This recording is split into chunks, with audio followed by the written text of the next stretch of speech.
Good morning, everybody, and welcome to this lecture. This is the last day of Multidisciplinary Week 2013, and it's also Global Water Day. So the two things have conjoined very nicely, thanks to Alison Simmons, my colleague there. And the whole team has put in massive, massive work for this week. I'm sure everybody will agree it's worth it. Our speaker today, Professor AbuBakr Bahaj, already gave a most incredible talk for the TEDx event, which started the whole thing off at the beginning of the week last Sunday.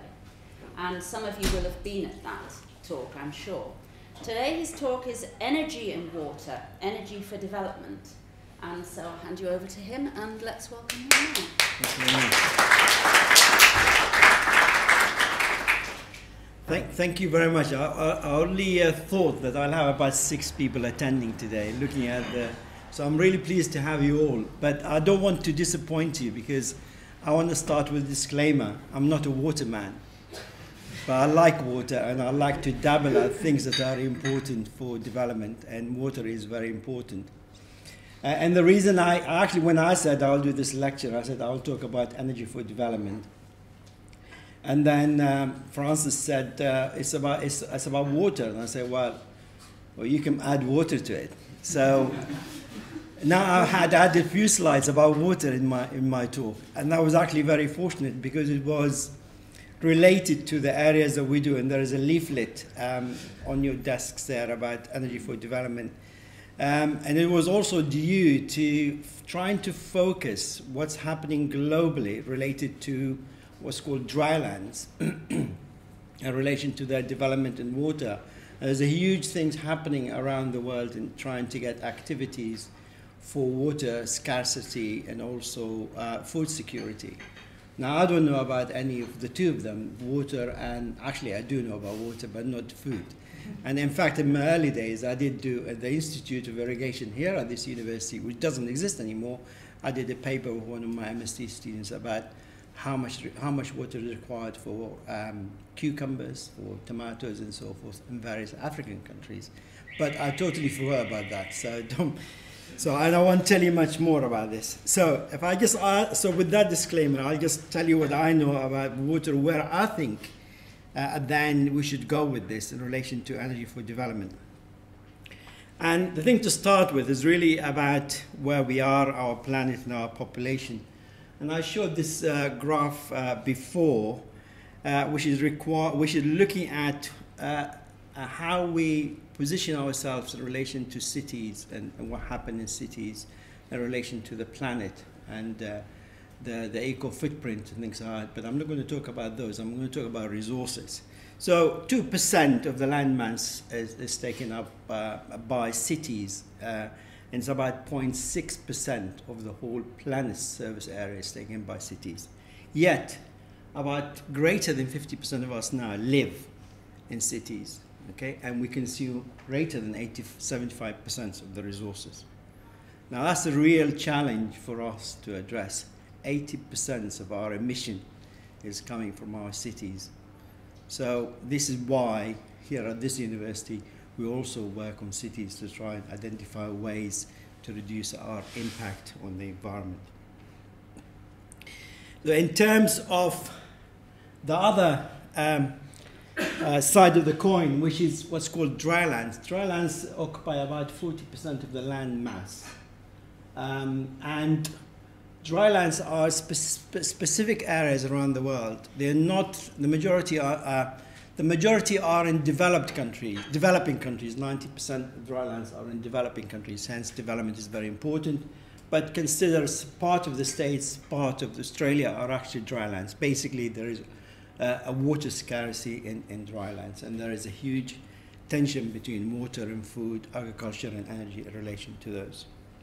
And within those areas, we have about 29% of the population, but the consumption is about 10% or even less. I guess that, but I was told by the Islamic Development Bank that actually was true. It's less than 10%.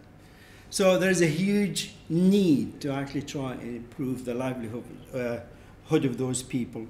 And unlike cities, you can see drylands are typified by something like this, and people like that. But the energy that needs to be done for these cities has to be thought of differently compared to the energy that we use. Not centralized power stations, perhaps distributed generation in relation to solar, wind, or micro hydropower or something like that, okay? It really depends on the regional areas that needs to be done.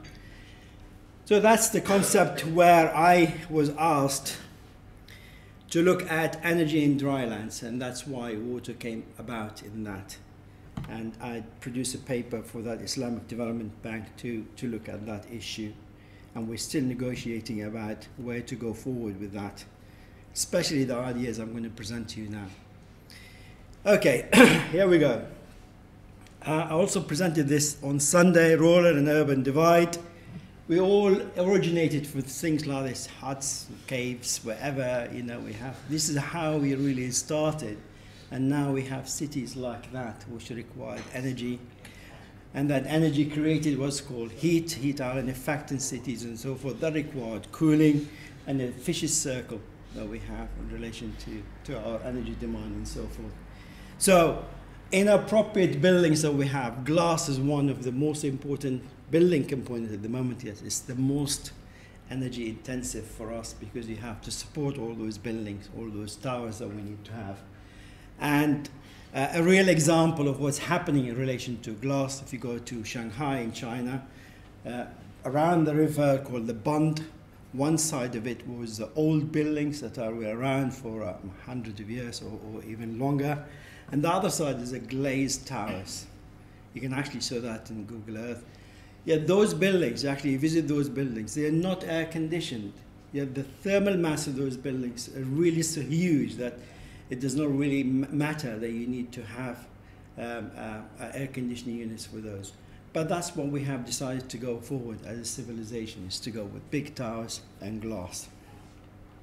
So energy is needed furthermore, and if we need to reduce our consumption, we need to reduce it in cities, and that actually reduces our emissions. But for me, it's another banner that I put up.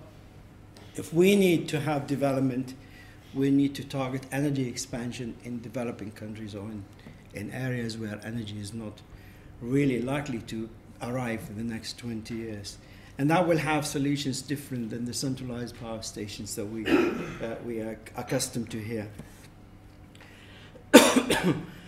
Well, this is what's called the water energy nexus. If you need water, you need energy. If you want energy, you need water. So that's basically what that statement says. Both challenging in many areas, especially in those dryland areas. For example, in the Middle East, 80%, 90% of the water that they get is from desalination, which is produced by utilizing oil or gas. For example, there was an estimate that if Kuwait goes ahead the way they are in desalinating their water, within the next 25 years, all the energy, all the oil that they produce, or gas they produce as well, will be utilized just to deliver water for themselves. Okay, all those resources that are around within 25 years. Hence, it's really important to think about those things. And about 6 to 18%, I picked that up from the internet, by the way, so I don't have the things to tell you.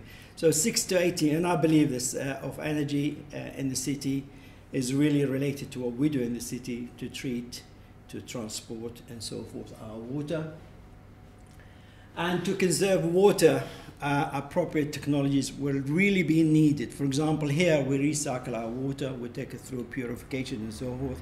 And other areas of the world, for example, Middle East, they won't do that. There's some religious aspect to it, right? So that requires, if you wanted to purify it, perhaps you use reverse osmosis membranes and things like that, or thermal concentration. That requires quite a lot of energy. So it's really the water energy nexus that you have. And then if you think in terms of the European grid, which is now have a larger penetration of renewable energy, but we have a lot of reservoirs around to support that renewable energy and the intermittency of that renewable energy from hydropower. but because precipitation is reducing, hydropower generating capacity will be reducing. So that has a clear impact on the energy itself. And then power generation, just an indication, about 50% of the global industrial water consumption is used for generating power. Nuclear power, for example, they have quite a lot of water to use. Other power stations, for example, the cooling towers that we have for coal, so quite a lot of water has been utilized for that. And exploration for oil, for example, also requires quite large quantities of water. And now we're going to this gas fracking in the UK, so we'll be utilizing more and more of our water resource, for example, as they do in the States. So it has an impact. Whatever we do in energy has an impact on the water that we have. So this is really where I was asked to look at what's the energy requirement for agriculture, and I had two things to say. So actually, I had a few things in those bullet points. Basically, if you want to have agriculture, you need to have to satisfy a certain crop yield and the cycle for that, and then you need to think about the service area that need to be covered and how many times you irrigate, climate condition, the soil characteristics, and so forth. So these are very, very important things that you have. So you want to design a system to produce for you a certain crop, you need to look at that. Water footprint related to the energy footprint. And then if you want to do that, then you have to pump it if it's from the ground or from a lake. So these are looking at the efficiencies of pumping systems will have an impact on the energy. And also how we utilize it. For example, do we do drip irrigation, or do you just flood the whole field and allow most of the water to evaporate? Energy use in water production. I was really astonished at these figures. Two things that I looked at was groundwater pumping and surface water pumping. And these areas I picked up from certain data sets that are around, for example, in California, in Canada, in the States. The bold figures are the ones to look at. For example, if you want to have a cube meter of water, which is coming out from groundwater, you have roughly between 0.14 to about 3 kilowatt hours that you need to have for a cube of water. And to me, I said, but I think I know how to produce that kilowatt hour, right? And this is what I think we should do to produce a kilowatt hour, right? And that shows you that solar energy could be coupled directly into providing that energy. Okay, there are various provisos here. Depends how deep is the well, depends how big the water system that you need to have, the pipes and so forth. But it's an easy thing to figure out and actually understand. Also, it depends whether you have actually water in the water table or not. So here we go, the solar option. This is the graphics I showed before, and it shows the various areas around the world. So if you look at this blue area here, so I think it's blue there as well. So we got roughly about 880 kilowatt hours per meter square per annum of energy coming from the sun. If you go further down to Spain, you get something around 2,000, 2,500. If you go somewhere to Aden, where I grew up, you got quite a lot of sunshine, which is the majority of that is direct rather than diffused, and that's another interesting area in relation to how you design systems in photovoltaics. For example, in London, it's a bell-shaped curve, and you got more of the diffused than the direct sunlight because you've got a lot of clouds in here. So it's feasible actually to look at energy coming from solar to provide the water needed, especially in smaller quantities. And then what sort of technology that we need to have? Okay, technology system, overall system design in relation to the generation itself, in relation to drip agriculture, for example, if you want to have. So the overall system that need to be addressed. So a kilowatt of solar photovoltaics How much energy will that generate? So I said that before in the UK, about 1,000 kilowatt hour. If you go down, further down in the orange area, it's about 2,500 kilowatt hours. It's a load factor of about 30%. How much does it cost? It's gone down considerably in cost for photovoltaics. The cost now per kilowatt peak, which is the measure for that, is about $1,500. And you need to add a little bit more of that for the installation and so forth. But the service area required is really quite crucial, because I will see later on in my discussion that actually has an important impact about combining water and energy for development. So, possibilities to generate energy, well, renewable energy that I already mentioned, but we know that's actually variable wherever you go around the world. Depends on the sunshine that you have, and it depends also on the capital cost. For example, if we imported systems into Kenya, and I think you got a leaflet about that, the cost of the system that we have imported, the actual capital cost is about 1/3 that we have to buy in Kenya. Okay, that's the reason we have to import it. Now we shifted everything now, so the capital cost is very important. But then if you're thinking in terms of fossil fuels, it has another implication for that in relation to who's going to bring the diesel in to the village or whatever it is.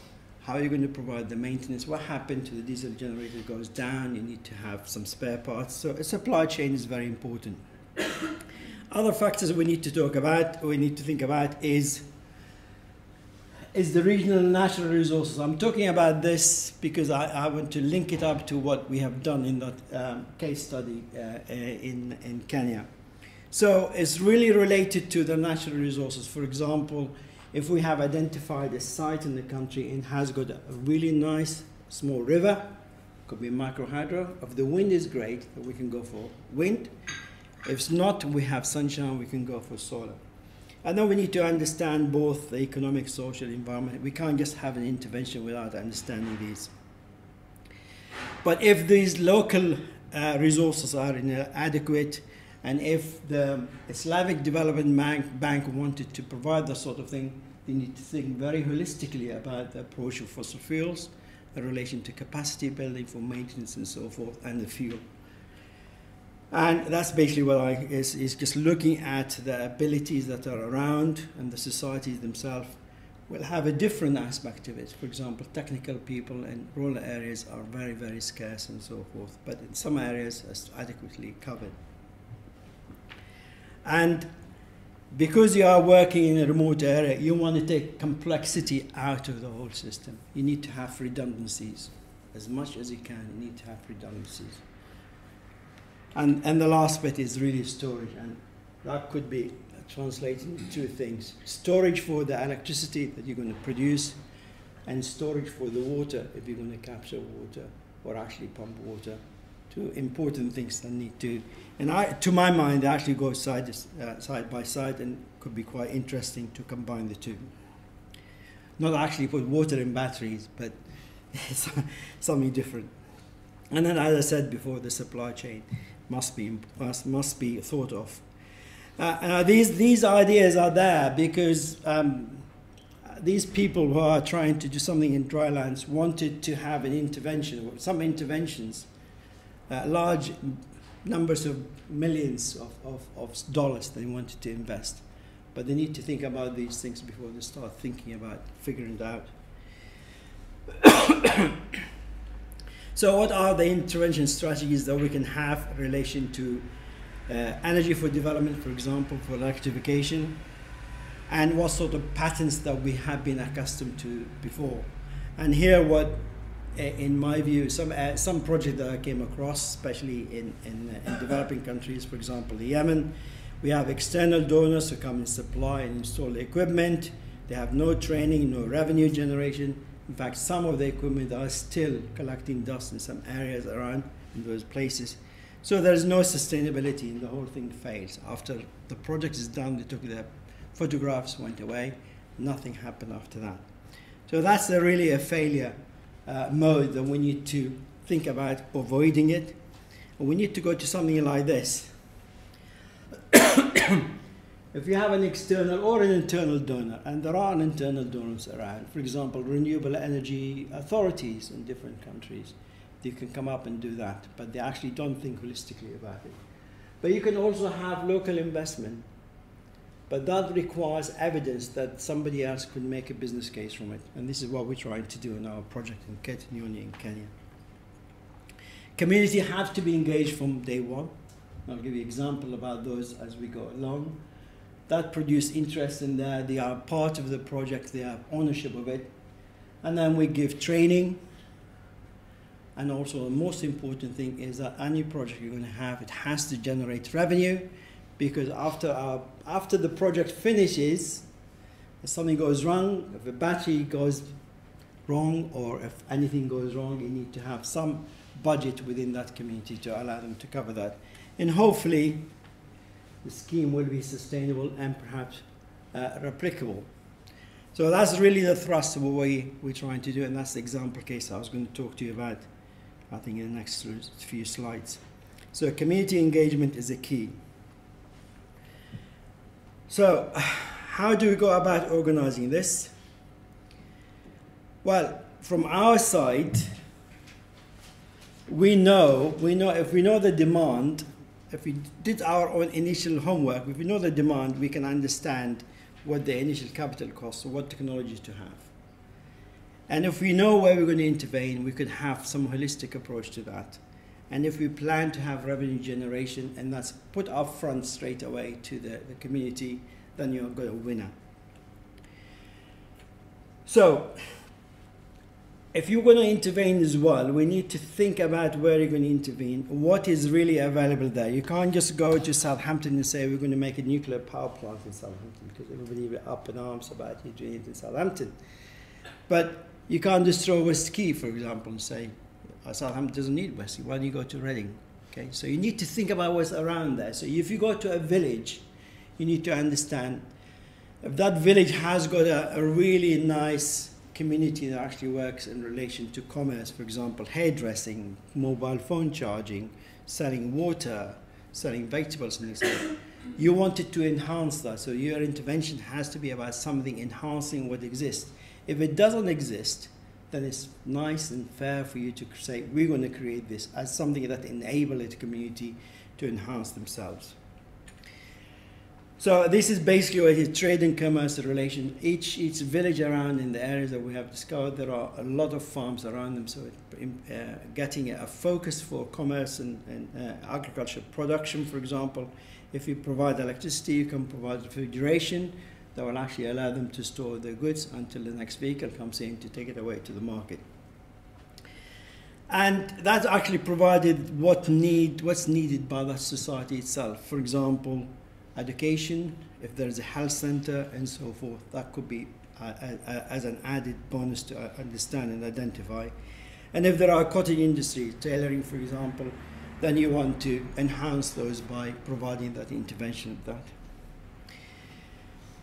And then at the last thing is that if you're going to have an intervention, you need as well, because you're going to be not going to be there for a longer time than the project itself, so you need to get some backup in relation to the capacity for the people to actually make them understand what they have and allow them to grow and to retain those capabilities within that environment. So here we go. Here's the example. Ketenyoni in Kenya, you've got the leaflet there. The first thing we did, we need to understand the country. So we need to understand the resources around the country. We didn't have much data. There was a lot of data being published on the web, World Bank and other things, but we had to generate our own knowledge base. And that meant that we looked at the whole of the country. We developed a GIS system with that, which I'll show you in a minute, and identified where from the GIS system that we need to go and explore the needs of the certain elements of the population around those areas. So assessing and reviewing aspiration and needs, for example, we went and we have a quick survey to understand if money is no object, what would you need? Do you want a TV? Do you want a fridge? Do you want an electric bike or whatever you need? So if money is not, so we listed those, and then we went into a further understanding of the whole community in relation to the way they learn about energy, the way they utilize energy, the health of the well-being of the communities and so forth. So that's actually surveyed by our colleagues in social science here in Southampton. And then we need to build up a community structure. Okay, as a cooperative really does not grow out like this. A community structure means it has to have approval by the government, and that approval has to also have some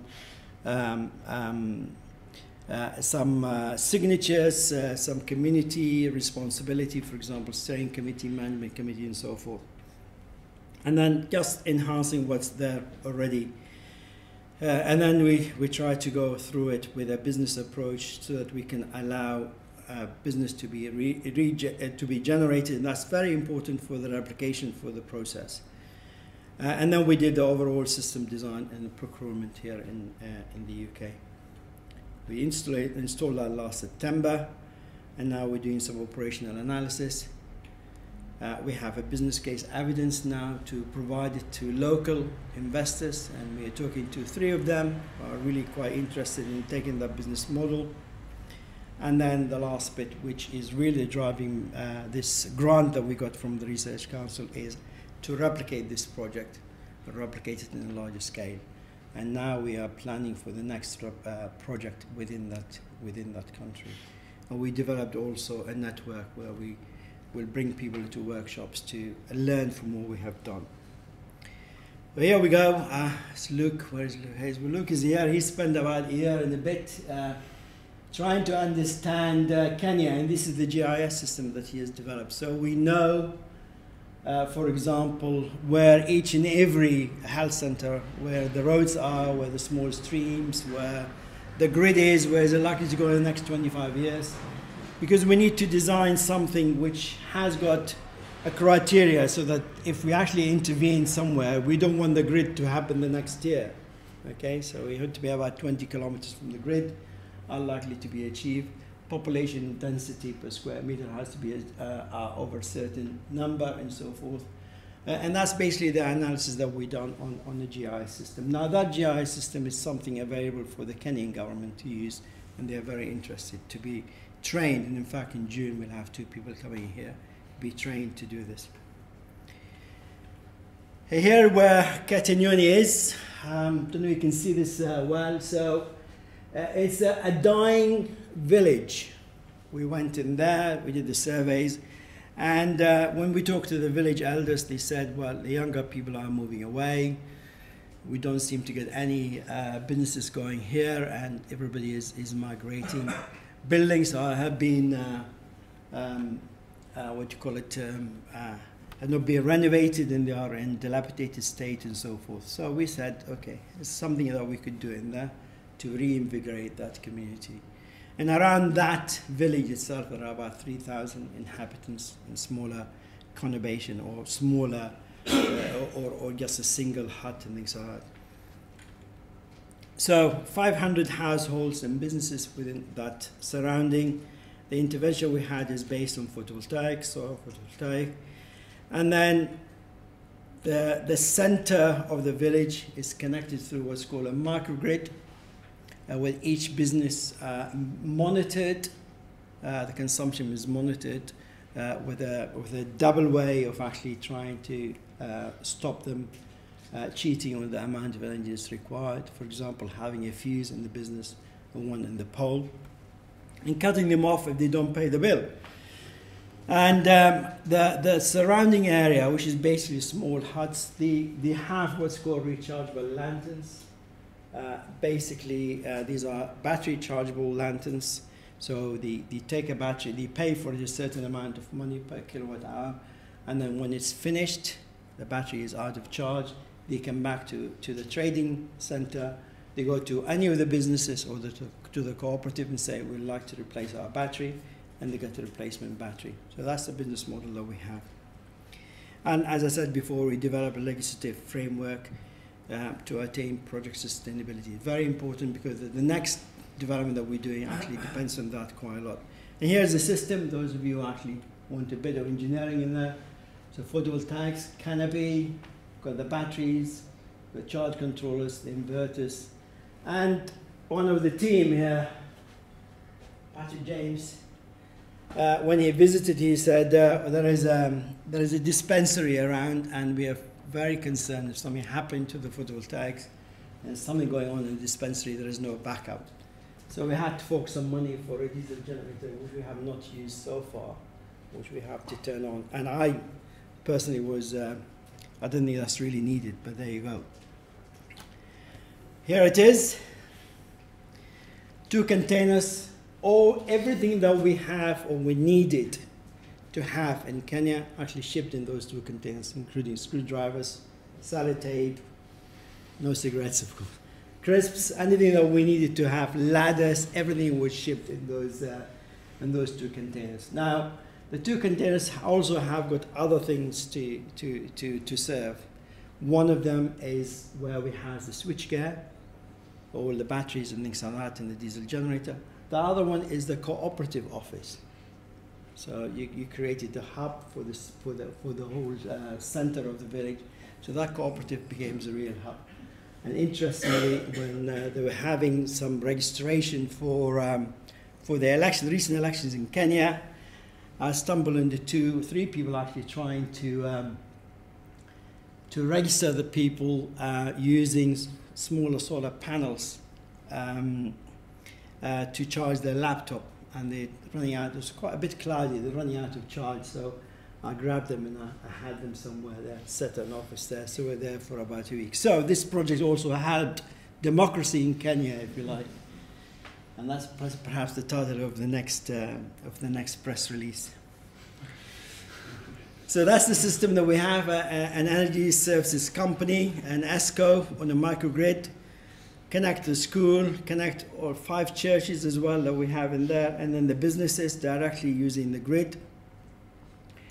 And then those businesses become also another avenue for generating more business for themselves by charging the lanterns themselves as well. So people come back to the businesses and charge their lanterns. So, and here is the way we configured the ESCO in relation to charging and the business. And there are different tariffs that we can play around with. And at the moment, we only have 1 tariff. The thing that was, let me just see what comes in after that. So I said that before. What's really interesting is that you did a survey. We know exactly how much they pay for kerosene, for lighting. And we have a really nice graph, I should have put that in there, which is roughly between about 150 to about 600 shillings per month for kerosene. Actually, some of them I pay 800 shillings. And we thought if we take something around 200 shillings would be the best thing to do, to charge 200 shillings per kilowatt hour. As it happens, within the first month, there was all started an uproar about that being very, very expensive. So we had to very quickly to come back and talk to the committee and try and understand what is an acceptable thing for them. And it was their recommendation actually to have 300 shillings. And we thought actually 300 is too much. And then we got the people from the businesses to come to be interviewed within that committee meeting about what is going to be acceptable. And every one of them, they said, we'd like to pay the same as Kenya Power. And I said to them, I'm sorry, you are in the dream, because Kenya Power will not give you 100% guarantee first, because you have power cuts. And secondly, Kenya Power will not bring you electricity now for the next 20 years. So you have your own generator here. And thirdly, you need to pay as much as required to allow this to be sustainable. So they all agreed and they went away. And the committee actually tried to have it at 150 shillings. And I said, actually, you'll have the same uproar again if you actually have it as that. My indication is that you probably have it around 100 shillings per kilowatt hour, and that would be actually fair for them to do. And we discovered in the next phase of what we tried to do for the next project is that another community have got better ability to pay than this community. So it's different. Wherever you go, it's very different. So we need to have this flexibility in approach, and that's why it's really driven by the local people. But they all the time need some guidance. So we have a coordinator working with them there. I didn't mention before, we trained about 20 people to do the surveys for us in Kenya. We have now somebody who's trained on the project as a technical backup, a manager who is employed by the community. All the money that's generated by the energy goes into the community bank account, which allow them to expand and so forth. So, income generation for the cooperative and the project. So, here's the we need to have energy which is accessible and affordable at prices that are really addressed through local needs and local ability to pay. Flexibility is very important. We also develop the governance, the operation and maintenance, the ownership, the community engagement. And we need to have something that allows sustenance of the project by having a payment mechanism, monitoring and evaluation. And now we need to produce these outputs that entities around Kenya, for example, and actually around the network will learn from. So we'll have these templates for developing a cooperative. We actually did that now. So we gave it to the next cooperative. We have a local supply chain which we had developed in Kenya, and now they're trying to develop it somewhere else. So interestingly, the private sector engagement, the company who actually worked with us in the supply chain said, it looks like there is a business case in here, and we can develop this as us going to villages themselves to say, we can develop this project for you as long as you give us a guarantee that you're going to pay for this. So that's the sort of thing that we're trying to play around with. Interestingly as well, members of parliament, as I mentioned the elections, they actually utilize that village as one of their hub for doing their electioneering. It's quite interesting. And they also promised that they'll replicate the project with us. So I think this is almost my last slide. But there are some data about the project I was going to show you if I can get a link. So you got a canopy here, which is harvesting rainwater, about 114 square meter. And that canopy linked up by pipe to these two tanks, about 1,000 litres each. 10,000 litres, sorry. That's what I meant to say. And there you go. So 10,000 litres each, and they go into that. I happened to be there during the rainy season, and within a week, when I came there, one of the tanks was actually fully full. Within 2 or 3 days, the other tank was totally full. And here's the manager. She's just washing in the bucket to sell some water to somebody else. So that made me actually think, if we have a canopy that was never thought of at the project stage to actually collect water, and now it's collecting water, why is that not replicated? We can have canopies. We don't have to have photovoltaics that can collect rainwater and connect it to that, as long as you have a rain resource. That actually made me think that we should think two things. The first one, if you're going to have an intervention for energy for development, you need to collect water if water is stressed in that area. And the second one, if we don't have energy for development, we can actually promote that canopy approach to actually collect water and so forth. And that's basically what I'm trying to drive that. I didn't say anything about the revenue generation, but she charges for the water. So that's another income generation for that. And now, if you go around developed countries and say all these canopies collecting rainwater, you blame me, right? So I want to scale it. I really feel that it is something that could be scalable. It's going to be very, very cheap as long as you develop the approach for doing it. Either for energy as well as water, or just for water. And that's basically what I'm saying in those 4 bullet points.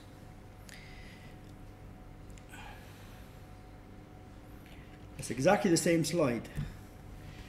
So, here's the thing about the project. We're currently monitoring this, and Chris is here. Where is Chris? He's there. So he's doing all the analysis in relation to the data, and I have a link here to give you hopefully a direct. Worked perfect. There you go. So you can see over the whole project time if you want. There you go. Or it over 2 months, over a week. So, and you can actually see that there is some graphs in there which shows perhaps a high peak during Christmas Day, a high peak to about a wedding. You can also see if the system is down. Actually, the system for the last 8 months only went down once. And nothing really know what it is. And you can monitor the various bits in the system, the voltage of the batteries and so forth, the sunshine that you get, and you have an essential energy which is basically to keep the equipment on and so forth. And then you can monitor, for example, the load profile of the village. Now, the thing that's actually giving me a headache at the moment is that we have too much energy stored in those batteries, right? And the reason for that is that if you're going to have an intervention coming from somewhere like the UK, we can't do a half solution or a third solution. We have to go with the full solution and just bear the consequences of that. And we wanted, one of the challenge for us really as a team is how do you create credibility with the government? Because they're very nice to you. You go and meet up with them and so forth. You show them a PowerPoint presentation. I will help you out and so forth. Actually, is part now for the electricity, for the Ministry of Energy, is part of their approach, what we're trying to do here. But the major convincing occurred when we had that intervention, when there's something on the ground that they could go and visit and see. And that's the reason we actually have to go with that approach, is that there it is and so forth. But we are engineers and scientists and economists and things like that. We are finding a solution for that excess energy.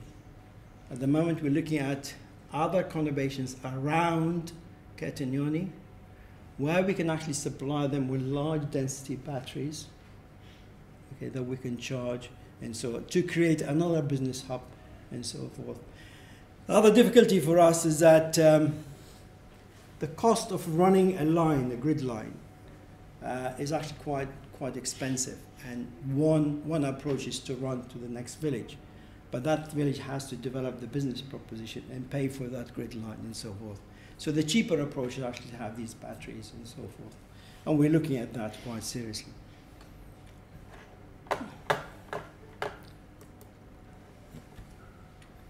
I think that's it. Thank you very much.